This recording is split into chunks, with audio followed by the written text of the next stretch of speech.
Bonjour, bienvenue dans cette deuxième édition de Face aux syndicats. Et ce jour, nous recevons le président du syndicat des entreprises françaises de protection rapprochée, Monsieur Jacques Lefranc. Monsieur Jacques Lefranc, bonjour. Bonjour. Bonjour. Comment allez-vous? Très bien, et ça ira mieux au fil de l'interview. Eh bien, on espère, on en est sûr. Alors, Monsieur Lefranc, avant d'aborder le syndicat, son ADN, son rôle, sa vision, votre parcours et comment vous êtes arrivé président de ce syndicat. Quel est votre parcours pour arriver à être président du syndicat des entreprises de protection rapprochée? La plus grande partie de mon parcours professionnel était dans le secteur bancaire, avec des postes de direction générale pendant une dizaine d'années, dont 10 ans à Beyrouth, au moment de la guerre et des troubles, où j'ai côtoyé des acteurs de la sécurité privée et de la sécurité publique français. Et l'idée de monter une société d'ingénierie du risque est née à l'époque, donc dans les années 83-84. D'accord. Alors là, vous êtes encore président d'une société de protection rapprochée. Quel est son nom? Quand est-ce que vous l'avez créé? Voilà, comment ça s'est passé, cette histoire? La société s'appelle EPR Protection. Elle est leader dans son secteur depuis 10 ans. C'est un groupe que j'ai repris dans les années 2002 et en 2005, je me suis focalisé sur EPR qui était spécialisé en protection rapprochée et qui avait une activité plutôt dormante. D'accord, les chiffres clés, quelques chiffres sur... Donc aujourd'hui, nous tournons autour des 10 millions, de 10 millions de chiffres d'affaires et nous employons une centaine d'agents, ce qui dans le métier est beaucoup, agents qui sont pour moitié en CDD et moitié en CDI. D'accord. Monsieur Lefranc, vous êtes venu et vous êtes arrivé à créer, parce qu'en fait vous avez créé le syndicat, et donc être président de ce syndicat, c'est quelle année et pourquoi? Quelle année était la raison? Et qu'est-ce qu'il y avait auparavant? Donc on a créé le syndicat en 2016 pour répondre à un manque. L'activité de la protection physique des personnes n'est pas connue et les textes législatifs sont pour le moins succincts. Dans la convention collective et dans les textes légaux, il y avait une phrase: les agents de protection physique ne seront pas armés. C'est tout ce qui définissait notre activité. Je pense que c'est un secteur qui a ses spécificités propres et d'une manière générale, la sécurité privée produit peu. Quand je dis produit peu, ce sont des documents, des propositions de loi, des propositions, des projets, en fait, tous les documents qui se font dans d'autres activités et que nous ne faisons pas. Oui, donc il n'y avait pas, quelque part, de représentants avant 2016. C'est quand même surprenant, parce que les agents de protection rapprochés, il devait y en avoir plein avant. Donc il faut attendre 2016 pour avoir la naissance d'un syndicat, pour parler justement avec les pouvoirs publics. C'est quand même étonnant. Alors, il y en avait, mais elle ne répondait pas, je dirais, à une approche un peu plus universitaire du sujet. Plus collégial, plus Oui, et plus puis collectif. expliquer vraiment ce que c'est, expliquer les textes de loi qui nous régissent, expliquer ce que c'est que le métier. Et il faut dire aussi que le métier a beaucoup évolué. On est très loin de l'image qu'on voit dans les films où le bodyguard et pèse 120 kilos, plein de muscles, et spécialiste des arts martiaux. Ça évolue, les menaces sont totalement différentes, donc il faut que nous nous adaptions et que les textes s'adaptent aussi à notre métier. D'accord. Alors, 2016, donc on le rappelle, c'est la naissance de ce syndicat. Vous en êtes le président, donc depuis 2016. Comment est structuré le syndicat? Comment on fait pour y adhérer à ce syndicat? Évidemment, il faut être une entreprise, j'imagine, qui a des agents de protection rapprochés. Toute entreprise qui a l'autorisation du CNAPS d'exercer le métier d'entreprise de protection physique peut adhérer au syndicat. Nous regroupons aujourd'hui les 3/4 du chiffre d'affaires. Il faut savoir que c'est un micro-secteur, puisqu'il y a il y a un maximum une quinzaine de sociétés qui comptent. Quinzaine de sociétés qui en France qui comptent. Maintenant, il y en a beaucoup plus, parce qu'il y a des sociétés qui ont été créées par une personne, parce qu'elle a un contrat. Une entreprise individuelle, voire des auto-entrepreneurs, parce qu'elle a un contrat, j'imagine. monsieur un tel, ancien du GIGN ou d'un service officiel, connaît une personnalité et assure sa protection. Et ça fait un chiffre d'affaires qui est beaucoup plus réduit. Combien d'entreprises sont syndiquées, sont chez vous? Nous avons une dizaine de sociétés qui comptent parmi les premières du secteur. D'accord.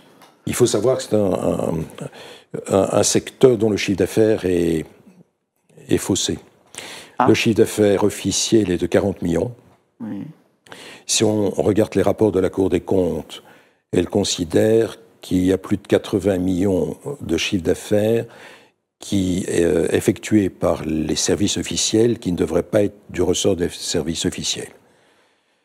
Disons que la moitié peut être récupérée, et puis il y a encore une quarantaine de millions qui sont dans l'illégalité la plus totale. Si vous prenez le Festival de Cannes, 80% des entreprises qui exercent de la protection au Festival de Cannes ne sont pas là légalement. Ce sont des entreprises étrangères, oui, avec peut-être des agents armés, et c'est très compliqué à contrôler. Oui, le contrôle est quasiment impossible. Ben, c'est-à-dire qu'ils arrivent, ils arrivent avec une vedette, et puis difficile. D'accord.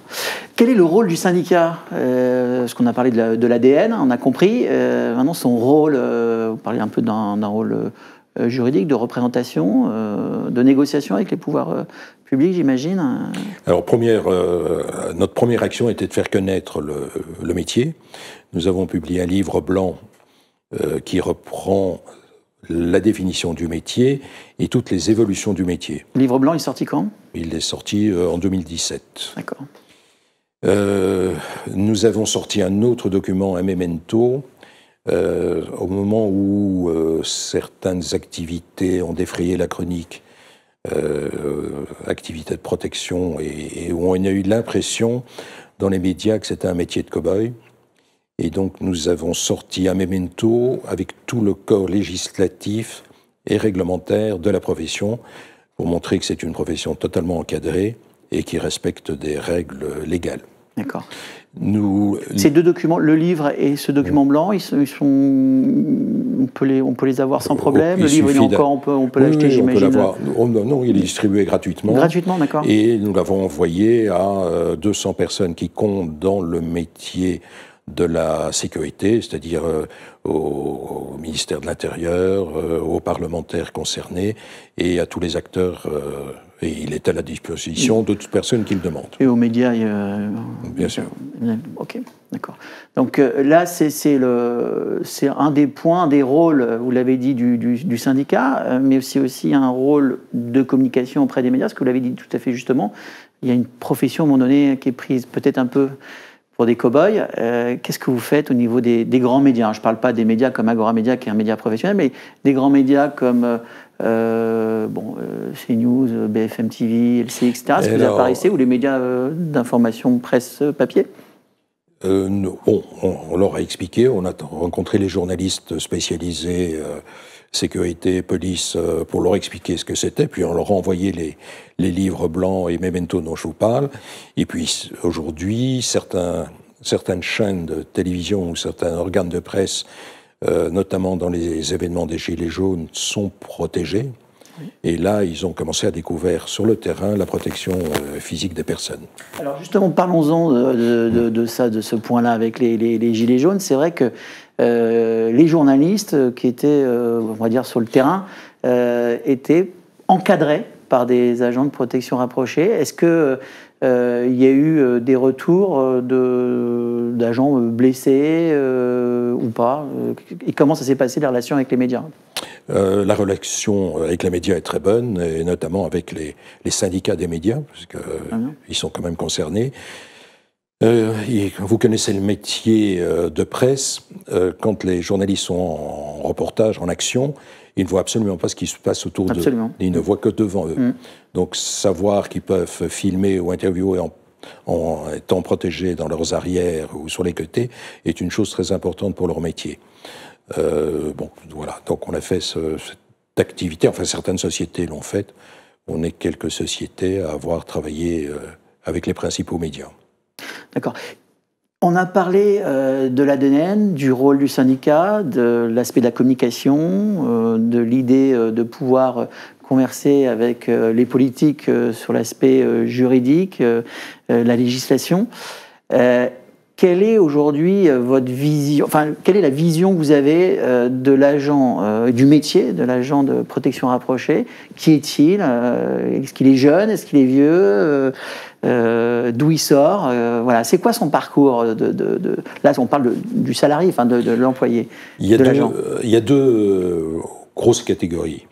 Il y a les anciens, des anciens de l'armée, style le premier RPIMA qui est spécialisé en protection, GIGN ou GSPR plutôt, RAID, enfin, force spéciale, des gens qui ont un passé qui leur a fait connaître le métier.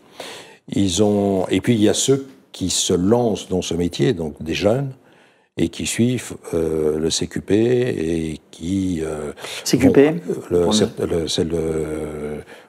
la formation professionnelle dont le programme vient d'être défini par la loi. D'accord. Alors la première partie, c'est... Pour vous donner quand même un exemple, la formation pour un jeune qui veut faire ce métier, elle est de 252 heures, donc 41 heures, plus 41 heures de tronc commun.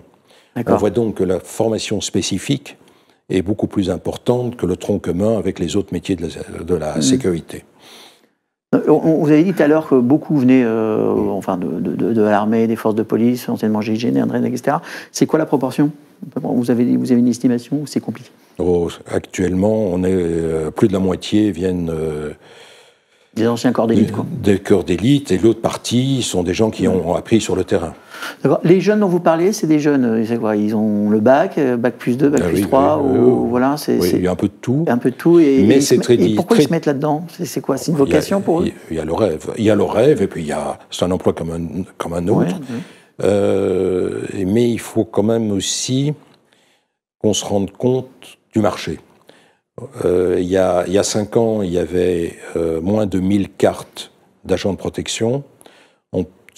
On pense aujourd'hui qu'il y en a entre 16 et 18 000. Donc il y a entre 16 et 18 000 agents titulaires de la carte d'agents de protection rapprochée. Ouais. Ça ne veut pas dire que les 16 ou 18 000 travaillent. Et en marché, on peut dire qu'il y a de la place pour 3 à 4 000 personnes. D'accord. Donc ça veut dire qu'il y a, à un moment donné, on va dire plus de 10 000 personnes qui n'ont pas de travail, c'est ça que ça veut dire? Non, parce qu'ils sont multicartes et ils ont des cartes pour d'autres activités. Comme chauffeur, par exemple? Non, agent de surveillance. Et donc là, ils auront plus facilement du travail. D'accord. L'agent de protection rapproché a évolué, vous l'avez dit. C'est quoi la typologie de clientèle qu'ont les entreprises qui ont des agents de protection rapprochés? Là aussi, il y a plusieurs grandes catégories. Il y a le CAC 40. Alors, ça dépasse le CAC 40, mais enfin, c'est quand même les patrons des grandes entreprises. Il y a le showbiz, où il y a pas mal de protection. Et puis, il y a divers. Mais les gros secteurs, c'est showbiz et CAC 40. On est bien d'accord que les agents de protection rapprochés n'interviennent pas dans l'État régalien, enfin tout ce qui est protection des politiques ou des gens au pouvoir. C'est vraiment lié au privé. Ou ça peut? C'est lié au privé, mais dans le rapport des députés Fauvergue, il signale bien que les services publics, face à une menace constante et augmentant, ne pourront pas satisfaire tous les besoins. Et qu'il faudra qu'ils s'appuient sur la sécurité privée. Je vais vous prendre un exemple. Les Jeux Olympiques, dans 4 ans, c'est 5 fois le plus gros événement que la France n'ait jamais fait. Les grandes délégations s'autoprotégeront, les Israéliens, les Américains et les Russes. Celles qui descendent un peu seront protégées par des services publics. Mais après, il y a toute une série de personnes qui voudront être protégées et il faudra bien passer par le privé. D'accord. Bon, c'est très intéressant. Alors, justement, par rapport à cette évolution du métier, on voit un syndicat qui est jeune, 2016, incroyable. C'est quoi votre vision de demain? Comment vous voyez votre syndicat et puis le métier d'agent de protection rapproché?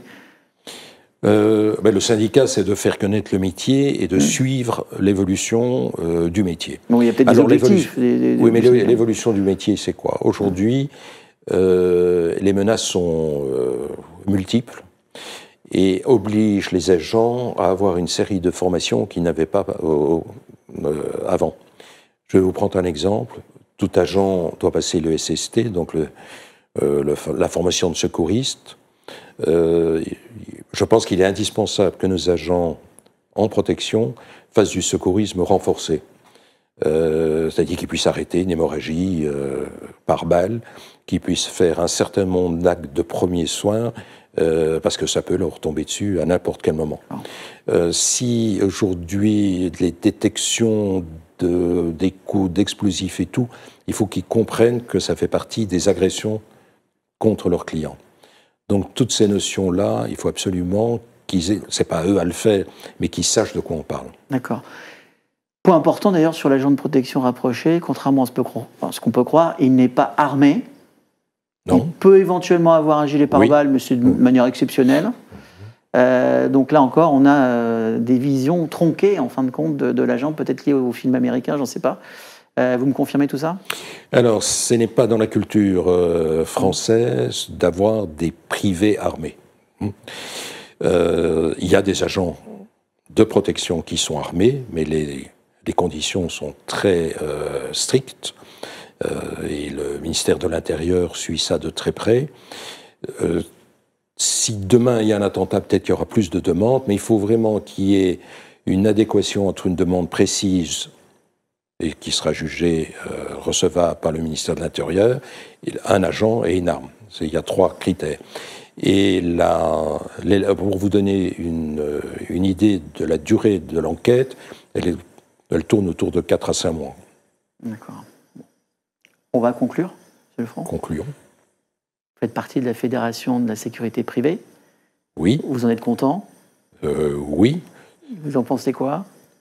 Mais à partir du moment où la fédération regroupe un certain nombre de syndicats professionnels, il est normal que nous en fassions partie. Et nous avons tout intérêt à ce que tous les syndicats qui font partie de la fédération soient le plus fort et le mieux structuré possible. Parce que c'est une entité n'est bonne que par ses composants.